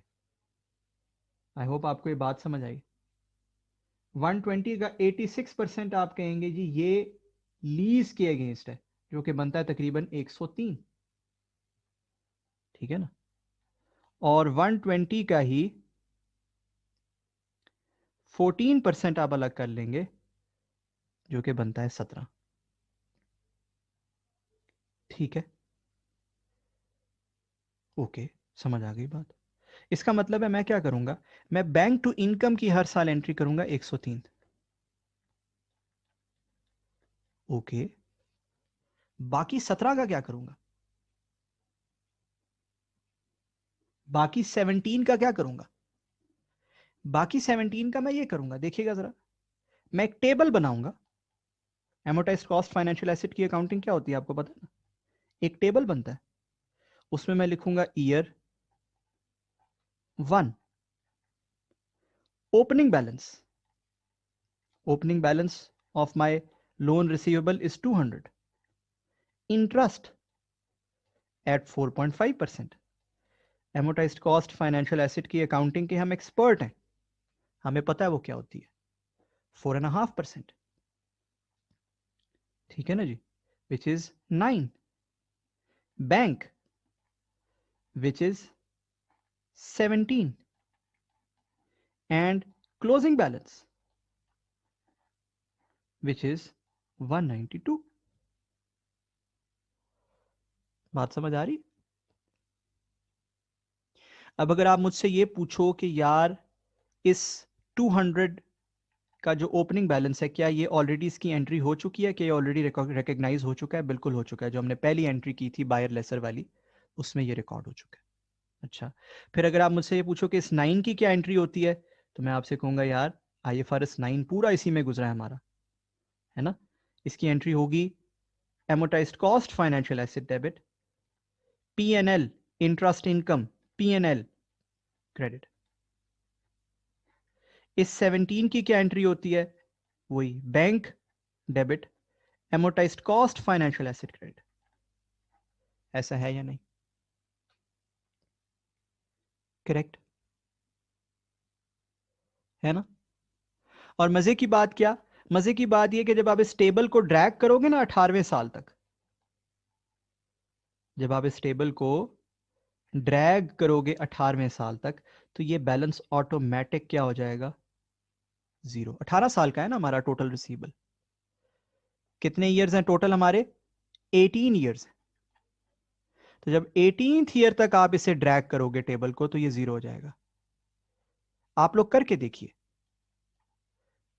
आप लोग एक एक्सेल पर, और से मेरी बात सुनिएगा, एक एक्सेल पर हाथ से करोगे एम ही बहुत टाइम लग जाएगा, टाइम वेस्ट नहीं करते ना.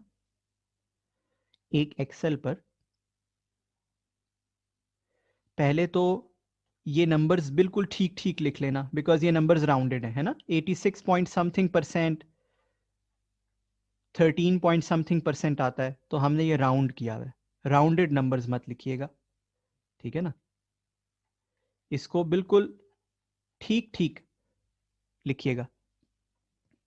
103 और 17 को ठीक ठीक लिखिएगा. 103 point what ever, 16 point what ever, जो भी पॉइंट्स में बनता है उसको ठीक ठीक लिखिएगा, लिख लीजिएगा. और उसके बाद ये टेबल बनाइएगा 18वें साल तक, तो ये टेबल गारंटीड है कि ये 0 हो जाएगा. ठीक है ना जी, एज सिंपल एज दैट. तो आई होप आपको सबसीक्वेंट अकाउंटिंग हमारे बायर लेसर भाई की समझ आ गई. I hope that is very very clear in your brains.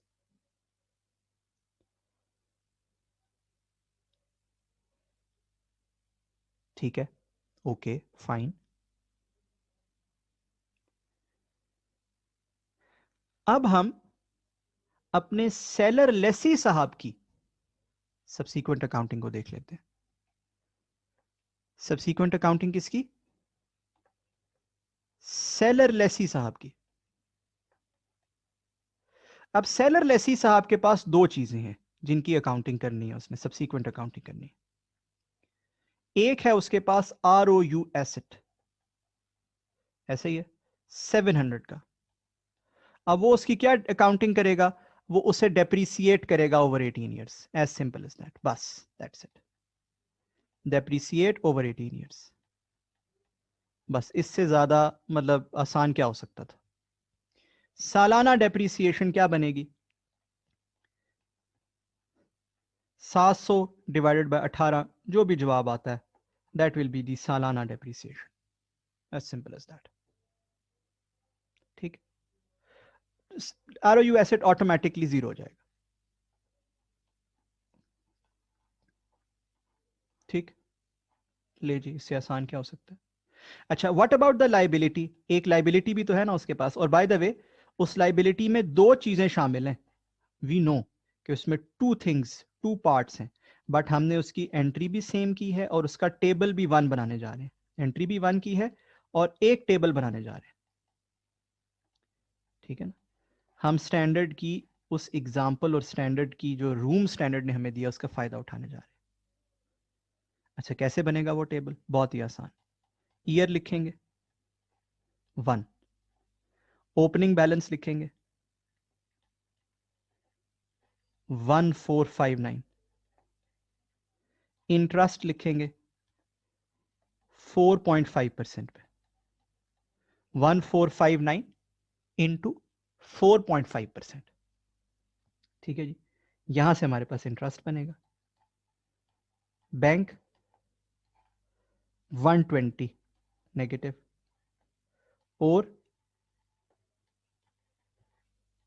Closing balance 1459 into 4.5% is 66, ऐसे ही है। और 120 इसमें से माइनस कर दें तो ये बन जाएगा 1405। राइट।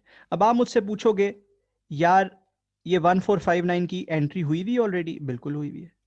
इस 66 की क्या एंट्री होती है? बहुत आसान, हमें पता है, इंटरेस्ट एक्सपेंस टू लाइबिलिटी। क्या ख्याल है, यही एंट्री होती है ना? इस बैंक की क्या एंट्री होती है? हम एक्सपर्ट हैं इसके, लाइबिलिटी टू बैंक। एक्सपर्ट हैं हम इसके, है ना? राइट। और इस टेबल को भी आप ड्रैग करेंगे all the way two year 18, तो आपका क्लोजिंग बैलेंस 0 आ जाएगा। चेक कर लीजिएगा, एक्सेल में बनाकर देख लीजिएगा, क्लोजिंग बैलेंस 0 हो जाएगा। सो आपका आरओयू एसेट की अकाउंटिंग भी हो गई और आपकी लाइबिलिटी की अकाउंटिंग भी हो गई। यहां पर 1 मिनट का पॉज कीजिए और इसको तसल्ली से देखिए। ठीक है जी, आई होप आपने पॉज करके तसल्ली से इसको देखा है। अच्छा, अब स्टूडेंट्स देखें, बेसिक जो क्वेश्चन, ओरिजिनल क्वेश्चन था, उसका तो हमने दोनों हिस्से कर लिए, यानी कि और इनिशियल अकाउंटिंग भी और सब्सीक्वेंट अकाउंटिंग भी। स्टूडेंट्स अक्सर ये पूछते हैं कि जी वो जो ट्विस्ट वाला हिस्सा है, वो जो ट्विस्ट है, उसकी सब्सीक्वेंट अकाउंटिंग क्या होगी? वो भी करा देता हूँ, कोई मसला नहीं। जो ट्विस्ट है हमारे पास, उसकी सब्सीक्वेंट अकाउंटिंग क्या होगी? बहुत आसान है, कोई मुश्किल नहीं होगी। क्या होगी? बायर लेसर साहब जो हैं, अब उन्होंने एसेट दिया है जी, ऐसे ही है ना? अब उन्होंने क्या करना है? उन्होंने बैंक टू इनकम करना है for the operating lease portion, ऐसे ही है।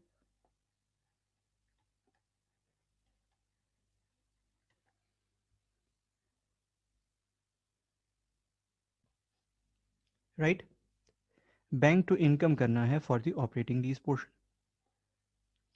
और फिर उनके पास एक एमोटाइज्ड कॉस्ट फाइनेंशियल लाइबिलिटी है जिसका उन्होंने टेबल बनाना है, ऐसा ही है ना? अगर आप वो एंट्रीज देखो तो 100 की एमोटाइज्ड कॉस्ट फाइनेंशियल लाइबिलिटी, आपने जो ट्विस्ट वाला इसका वर्जन था इस सवाल का, उसमें 100 की आपने एमोटाइज्ड कॉस्ट फाइनेंशियल लाइबिलिटी रिकॉग्नाइज की हुई है। राइट। अब वो स्प्लिट कैसे करेंगे? जो 120 का उनको रेंटल मिलता है उसको स्प्लिट कैसे करेंगे? देखिएगा,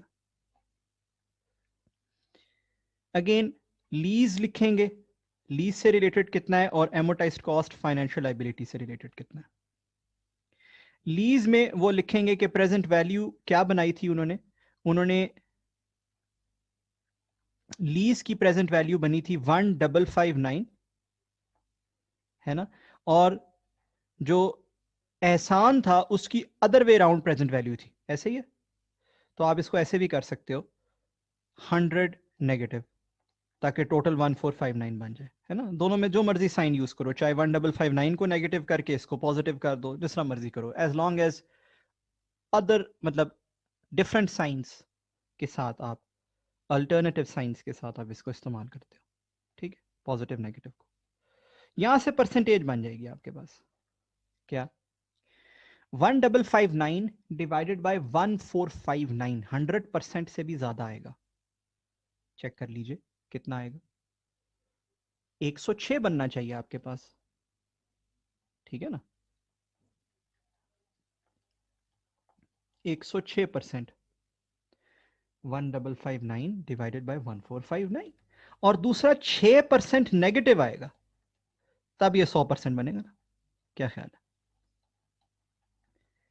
अब 120 को 106% और 6% नेगेटिव करेंगे। 120 का 106% लेंगे जी,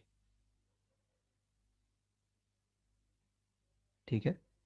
या 107 और 7% ये बनता है तकरीबन, अगर इसको बिल्कुल प्रिसाइज कर लें mathematics, what ever it is, ठीक है? हम 120 का 107% लेंगे, ठीक है जी, और 7% नेगेटिव लेंगे, वो बनता है 128 एंड 8 नेगेटिव, ऐसे ही 128 एंड 8 नेगेटिव, घूम फिर के दोबारा 120 ही बनता है। पता है हम कहेंगे क्या? और से सुनिएगा, ये बड़ी मजे की बात है। हम कहेंगे हमें 120 रिसीव हो रहा है, ऐसा ही है। हम कहेंगे इसका स्प्लिट ये है, इसका स्प्लिट ये है कि 128 हमें लीज की मद में रिसीव हो रहा है, लीज की मद में रिसीव हो रहा है, मिल रहा है, और 8 हम अपनी एमोटाइज्ड कॉस्ट फाइनेंशियल लाइबिलिटी की मद में पे कर रहे हैं।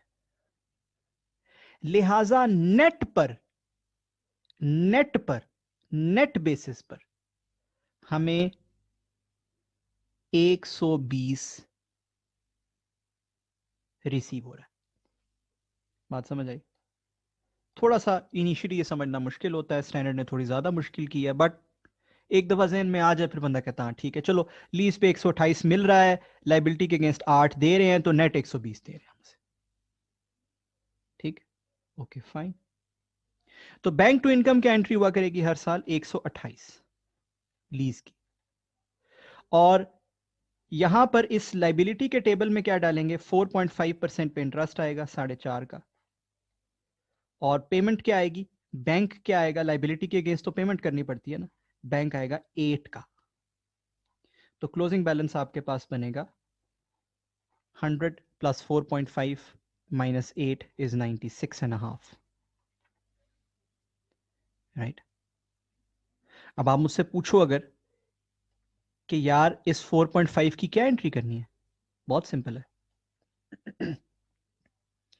Interest expense to amortized cost financial liability, जो भी एमोटाइज्ड कॉस्ट फाइनेंशियल लाइबिलिटी पे इंटरेस्ट की एंट्री होती है। इस बैंक की क्या एंट्री करनी है?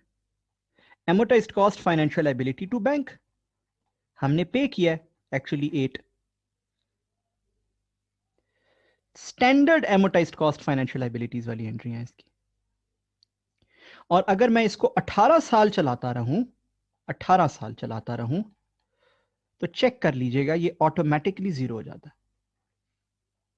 अगेन इस चेक को करने के लिए एक तो एक्सेल पे कीजिएगा इसे, और दूसरा ये जो हमने 107 और 7% में राउंडिंग्स की हैं, ये राउंडिंग्स मत कीजिएगा। जो भी इसका सही जवाब आता है 106 point something something percent, 6 point something something या 7 point something something what ever percent, वो आप जो सही परसेंटेजेस हैं, एग्जैक्ट आंसर्स हैं, वो लिखिएगा, तो आपका जवाब जीरो हो जाएगा।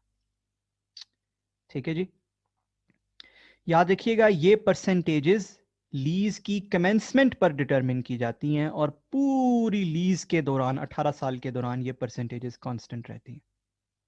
एक दफा लीज की कमेंसमेंट पर ये परसेंटेज 107 और 7%, ये स्प्लिट 128 और 8 का डिटरमिन कर लिया जाएगा।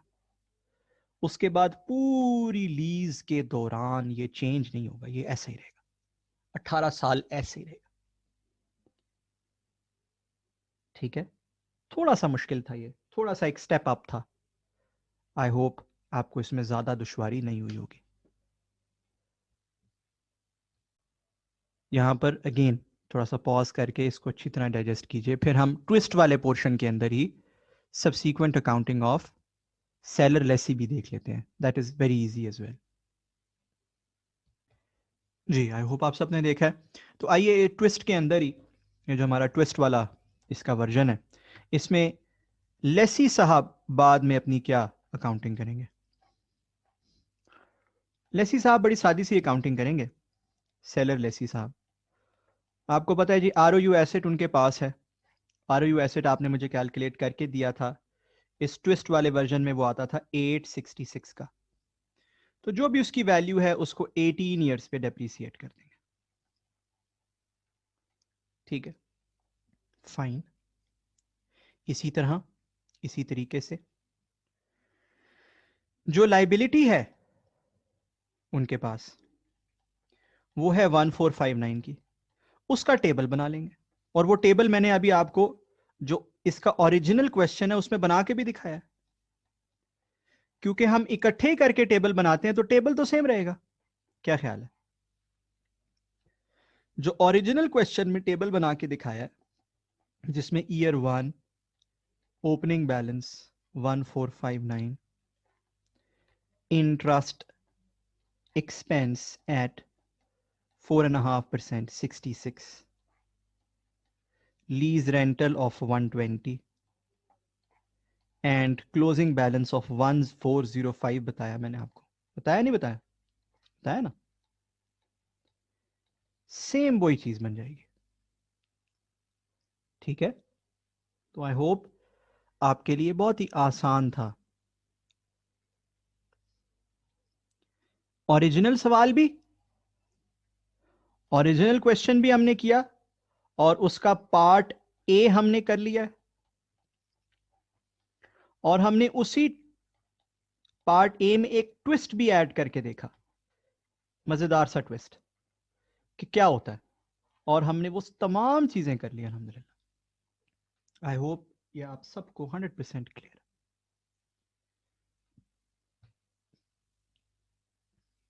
अब हम बढ़ते हैं अपने पार्ट बी की जानिब, और पार्ट ए और बी में कोई खास फर्क नहीं है।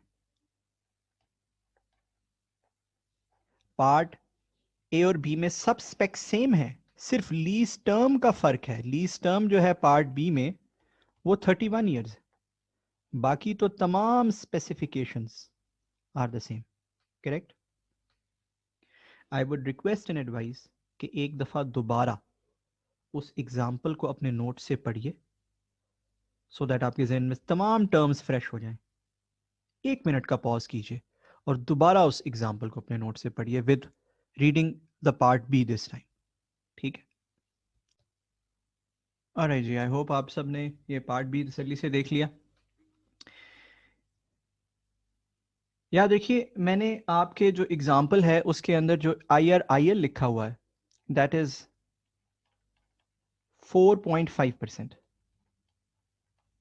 ठीक है, हाउएवर फॉर पार्ट बी आपने उस IRIL को अप्लाई करना है एट 4.44%। फॉर पार्ट बी आपने IRIL को क्या अप्लाई करना है? एट 4.44%। ठीक है जी, I hope this is clear. So lease term is 31 years, IRIL is 4.44%। बना लेते हैं इनिशियल अकाउंटिंग, पहले बना लेते हैं कि इनिशियली क्या होगा। बायर लेसर साहब इनिशियली क्या करेंगे? बायर लेसर जो है वो एसेट बाय करेगा, और जब भी कोई एसेट बाय करता है उसको उसकी फे वैल्यू पे रिकॉग्नाइज करता है। सो बिल्डिंग उसके पास आ जाएगी एज एन एसेट 1800 पे। अब यहां पर वो बिल्डिंग इन्वेस्टमेंट प्रॉपर्टी में रिकॉग्नाइज नहीं करेगा बिकॉज वो उसको फाइनेंस लीज करने लगा है, ऑपरेटिंग लीज पे नहीं देने लगा, वो अपने पास से बिल्डिंग निकालने लगा है।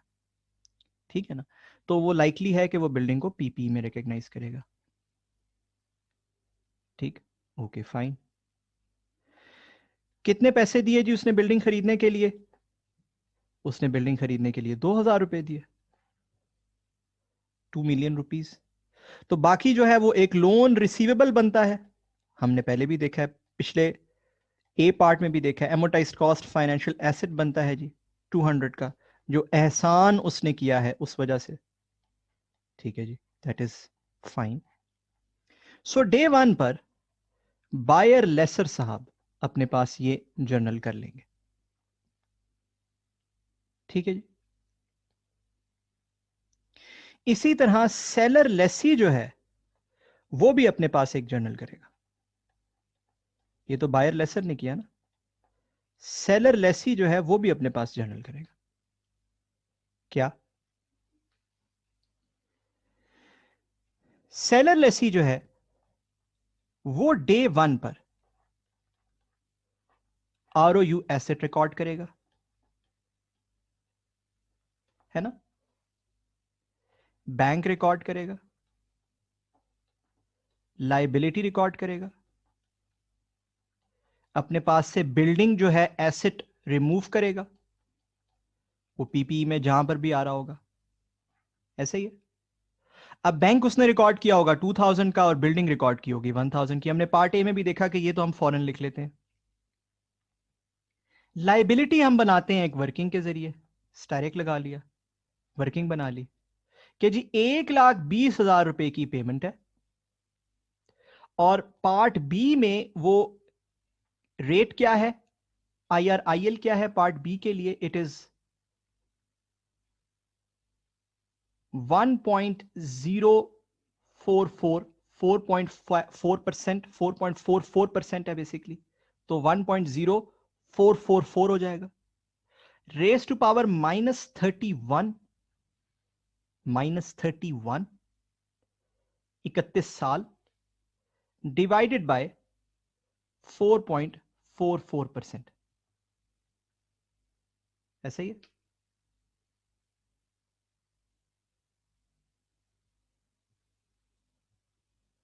करेक्ट। ये आप बनाएंगे, प्रेजेंट वैल्यू करेंगे 4.44% पर, तो ये आपको एग्जैक्टली 2000 नजर आएगा, एग्जैक्टली 2000। अच्छा, अब इस 2000 के दो हिस्से होंगे, इस 2000 के दो हिस्से होंगे, टू पार्ट्स, जैसे हमने पहले भी अर्ज किया, पहले भी डिस्कस किया। टू पार्ट्स क्या होंगे? टू पार्ट्स में एक तो आपका एमोटाइज्ड कॉस्ट फाइनेंशियल लाइबिलिटी होगी, क्योंकि आपने उससे एहसान लिया है 200 का, जाहिर है उसका एसेट है तो आपकी लाइबिलिटी है। और बाकी क्या होगा, अब तो हम एक्सपर्ट हो गए इसके, लीज लाइबिलिटी होगी 1800 की, तो ये बन रहा है 2000 का स्प्लिट।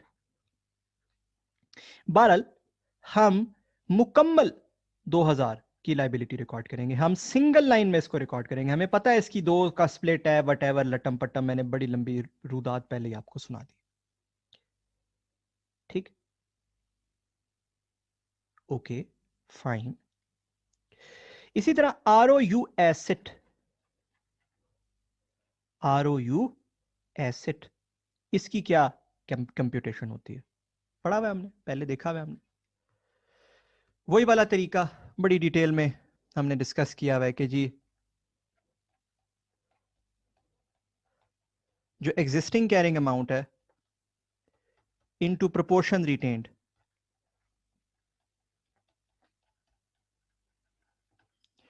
और प्रोपोर्शन रिटेन्ड निकालने का तरीका होता है existing carrying amount 1000, proportion retained निकालने का तरीका होता है present value of lease payments, जो लीज से रिलेटेड पोर्शन है, divided by fair value of asset. So fair value of asset इस सवाल के अंदर हमें दिया हुआ था, वो दिया हुआ था 1800, and what is the present value of lease payments now, what is the present value of lease payments now, वो भी क्या है 1800। इसका मतलब 100% एसेट जो है वो रिटेन हो गया, क्या ख्याल है? और होना भी चाहिए था ना, फाइनेंस लीज बनी है ना, क्या ख्याल है, ऐसा है या नहीं? तो 100% एसेट तकरीबन रिटेन हो गया, इसका मतलब है ROU एसेट 1000 पूरा, ऐसा ही है। तो ये बनेगा ROU एसेट 1000 पूरा, और आपका इस जर्नल में बैलेंसिंग कुछ भी नहीं आएगा, देयर इज नो गेन और लॉस। चेक करें, देयर इज नो गेन और लॉस, और अच्छी बात है, सच्ची बात है, देयर इज नो गेन और लॉस। वाई इट्स अ सच्ची बात? इसलिए कि एसेट पहले भी हमारा था, अब भी हमारा है, एसेट घुमा फिरा के वापस उसी तरह हमने दिया, वापस लिया, सारी कहानी की, तो why should there be a gain और लॉस? समझ रहे हैं स्टैंडर्ड की ये अकाउंटिंग, इतनी मुश्किल अकाउंटिंग के पीछे लॉजिक क्या है कि कंपनियां घुमा फिरा कर गेन्स ना ला सकें अपनी बुक्स में। अगर ऐसे घुमाई फिराई जाए चीज, पहले भी हमारा था अब भी हमारा है, तो घुमाने फिराने से गेन्स नहीं आते। There is no gain no loss on this entry. Check कर लिया आपने? I hope this is very very clear. ठीक है ना जी? तो यहां पर अब आप 1 मिनट का पॉज कीजिए, इसे देखिए कि अगर बायर लेसर और सेलर लेसी बी पार्ट में हो तो वो डे 1 पर क्या एंट्रीज कर रहे होंगे और क्यों। देखिए तसल्ली से, दोबारा रिपीट कर रहा हूं, पार्ट बी के लिए IRIL अज्यूम किया है हमने 4.44%। ठीक है जी? अरे जी, आई होप एंड एक्सपेक्ट आप सब ने इसको तसल्ली से देखा है। ठीक है ना? अब हम देखते हैं कि यार ये पार्ट बी में बाद में क्या करेंगे। पार्ट बी में हमारा जो बायर लेसर है फॉर एग्जांपल, वो क्या अकाउंटिंग करेगा। अब देखें, पार्ट बी में उसके लिए ऑपरेटिंग लीज नहीं है, पार्ट बी में उसके लिए ये फाइनेंस लीज बन जाएगी। अच्छा, कैसे फाइनेंस लीज बन जाएगी, चेक कर लेते हैं। फाइनेंस लीज की कुछ शराइत क्या होती हैं कि जी वो लीज टर्म जो है और जो यूजफुल लाइफ है वो करीब करीब हो। 31 ईयर्स एंड 50 ईयर्स कोई बहुत ज़्यादा करीब नहीं है, ऑनेस्टली स्पीकिंग। अराउंड 62% बनता है, बहुत ज़्यादा करीब तो नहीं है। दूसरा ये हो सकता है कि जो प्रेजेंट वैल्यू है ऑफ लीज पेमेंट्स LP, वो तकरीबन फेयर वैल्यू ऑफ एसेट के बराबर हो, जो कि हमारे केस में बिल्कुल है। लीज पेमेंट्स की प्रेजेंट वैल्यू 1800 बनती है और फेयर वैल्यू ऑफ एसेट भी 1800 बनती है। क्या ख्याल है, बराबर है ना? लिहाजा this one is a what, this one is a finance lease for the buyer lessor. अब बायर लेसर इसकी क्या अकाउंटिंग करेगा जो फाइनेंस लीज की होती है? कोई खास, नो स्पेशल अकाउंटिंग, कोई स्पेशल अकाउंटिंग नहीं है इसकी। जो सादी फाइनेंस, जैसे आपने देखा ना, जो ऑपरेटिंग लीज थी उसके लिए भी हमने कोई स्पेशल अकाउंटिंग नहीं की। बैंक टू इनकम की जो अकाउंटिंग होती है वो की। तो बायर लेसर क्या करेगा, एक लीज रिसीवेबल बुक करेगा और एसेट को क्रेडिट कर देगा, बिल्डिंग को अपने पास से क्रेडिट कर देगा। ठीक है, लीज रिसीवेबल बुक हो रहा होगा 1800 पे, क्योंकि अगर आप लीज रिलेटेड जो कैश फ्लोज हैं उनकी प्रेजेंट वैल्यू देखो तो वो 1800 है। ऐसा है या नहीं? इसका मतलब है बायर लेसर के पास एट द सेम टाइम दो रिसीवेबल्स अब जनरेट हो गए। गौर से सुनिएगा मेरी बात। एक है ये लीज रिसीवेबल 1800 का, करेक्ट। एक है ये एमोटाइज्ड कॉस्ट फाइनेंशियल एसेट 200 का, जो भी हमने थोड़ी देर पहले रिकॉग्नाइज किया। इसका मतलब है दो रिसीवेबल्स की उसको सबसीक्वेंट अकाउंटिंग करनी है। एक लीज रिसीवेबल, यहां बना देता हूं, year 1 opening balance 1800, interest eight 4.5%, bank closing. और ये 31 ईयर्स तक उसे चलाना है, 31 ईयर्स तक, राइट। एक तो है ये लीज रिसीवेबल, दूसरा है 4.44%, नॉट 4.5%, 4.44%। ठीक है ना जी, 4.44%। और दूसरा है the amortised cost financial asset, उसका भी टेबल बना लेते हैं। The amortised cost financial asset, उसका क्या टेबल है? उसका टेबल है year opening interest again at 4.44%, bank closing. उसका ओपनिंग बैलेंस है जी ईयर 1 के स्टार्ट पे 200। अब ये दोनों ओपनिंग बैलेंसेस तो रिकॉग्नाइज हो चुके हैं, 1800 का भी 200 का भी, और इस वाले को भी हमने बाय द वे 31 ईयर्स तक ही चलाना है। कैलकुलेशन पीछे क्या रह जाती है? कैलकुलेशन पीछे रह जाती है कि जो 120 का रेंटल आ रहा है, जो लीज की इंस्टॉलमेंट आ रही है 120 की, उसमें लीज के अगेंस्ट कितना है और एमोटाइज्ड कॉस्ट फाइनेंशियल एसेट के अगेंस्ट कितना है। और मजे की बात यह है कि सेम वो अकाउंटिंग और कैलकुलेशन जो अभी थोड़ी देर पहले मैंने आपको तमाम एग्जांपल्स में कराई है, ओरिजिनल में भी, ट्विस्ट में भी, पार्ट ए में, सेम वही अप्लाई होती है, एग्जैक्टली वही। यानी कि मैं लिखूंगा भाई लीज के अगेंस्ट मुझे इतने पैसे मिल रहे हैं, एमोटाइज्ड कॉस्ट फाइनेंशियल एसेट के अगेंस्ट इतने मिल रहे हैं। लीज की पीवी निकाली है तो वो 1800 बनी है, एमोटाइज्ड कॉस्ट की 200 बनी है और टोटल 2000 बनती है। ऐसे ही है ना, यही बना है ना हमारे पास। जब हमने पीवी बनाया तो टोटल 2000 बना, लीज 1800 था, एमोटाइज्ड कॉस्ट फाइनेंशियल एसेट 200 था।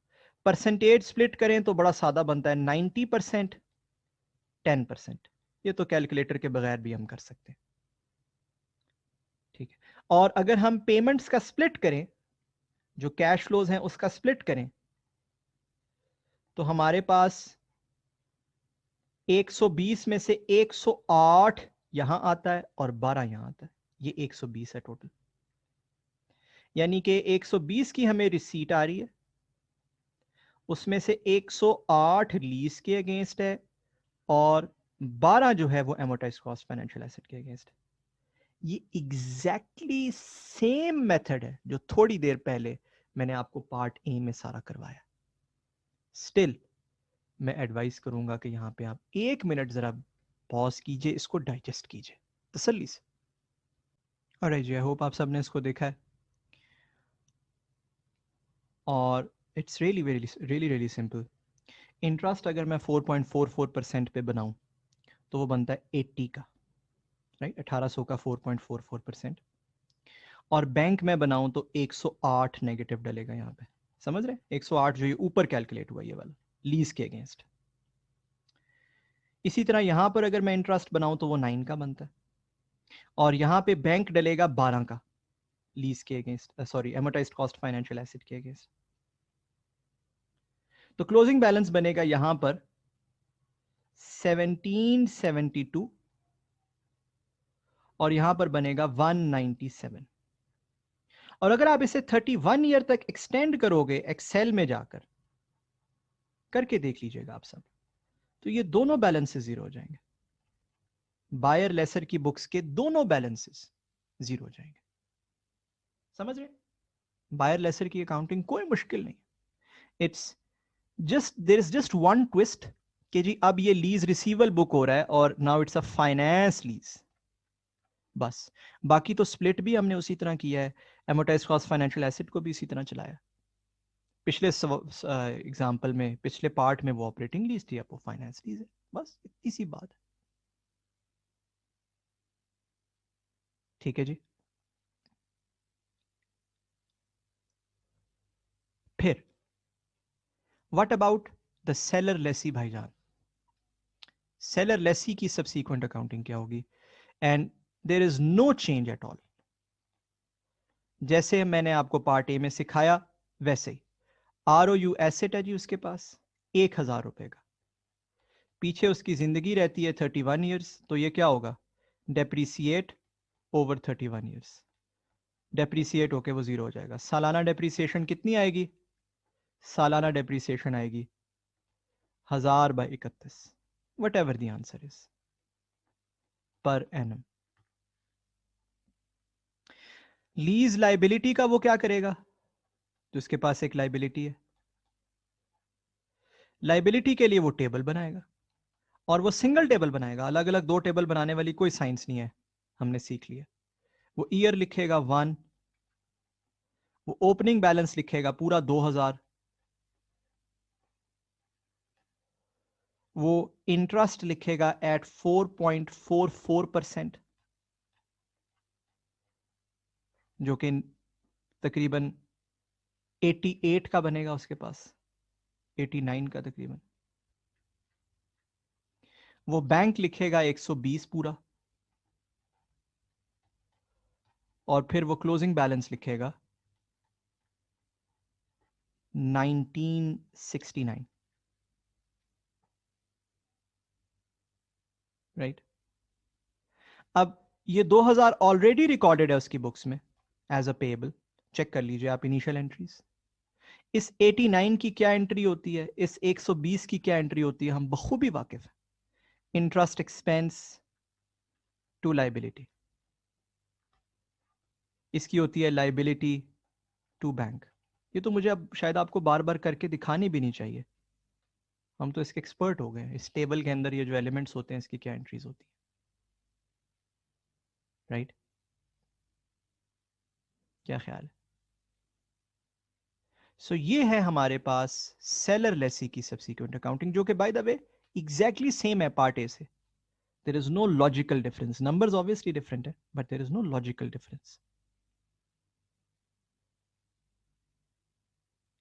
ठीक है जी। इसी तरह यहां पर ये इस 80 की क्या एंट्री होती है, इस 108 की क्या एंट्री होती है, इसी तरह ये 9 की, ये 12 की क्या एंट्री होती है, ये सब आपको मालूम है, हमने हजारों दफा ये एंट्रीज की हैं, right. I hope this is very very clear. इसकी एंट्री होगी lease receivable to interest income, इसकी एंट्री होगी बैंक टू लीज रिसीवेबल, इसी तरह इसकी एंट्री होगी amortized cost financial asset to interest income, और इसकी एंट्री होगी bank to amortized cost financial asset. है ना आसान? अगेन तसल्ली से इसको एक दफा अपने जहनों में डाइजेस्ट कर लीजिए। यहाँ पे आई वुड ऑल्सो एडवाइस के 5-10 मिनट पॉज करके तसल्ली से पूरा सवाल और उसके तमाम पार्ट्स इंक्लूडिंग द ट्विस्ट पूरा एक दफा पहले रिवाइज कीजिए, फिर लेक्चर में आगे बढ़िए। ठीक है, तसल्ली से पूरा रिवाइज कीजिए सो दैट आपके जहन में 100% क्लियर हो, हाँ मुझे सेल एंड लीज बैक की बेसिक अकाउंटिंग आ गई है। आप दिल में सोच रहे होगे कि यार ये अभी भी इसको बेसिक कह रहे हैं, वाकई बेसिक है, मैंने इंशाल्लाह आपको एडवांस कॉन्सेप्ट्स भी पढ़ाने हैं। ठीक है ना?